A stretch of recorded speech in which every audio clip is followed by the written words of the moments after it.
dafa am sama benn oustaz boo xam ne benn xaritam moo ko invité këram ci weeru koor bi mu war a dem ci seen jàkka ji amal fa waxtaan. koñ bi nag yàgg na fa dem lool ndax xaritam moo fa dëkk. naka la ñu waaja naafila ñu jox ko kàddu ngir mu waxtaan.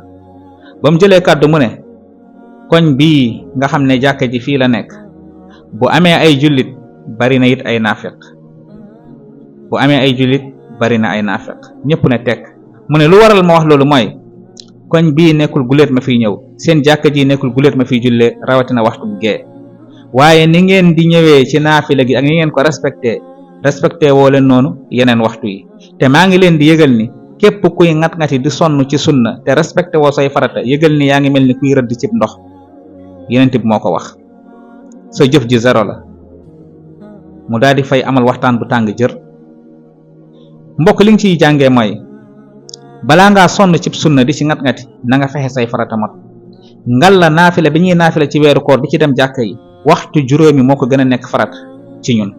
kon nag nañ ko respecté comme ni ñu respecté naafila gi ci weeru koor te it nag yàlla nekkul ci weer bàyyi beneen weer donte ni weer yi génnante nañ waaye farata moom mooy jiitu sunna topp ci. bul fàttee tàbbal sa ñàkk ci liggéey bu mag bi nga xam ne sumb nañ ko di institut islamique Taha di daara internat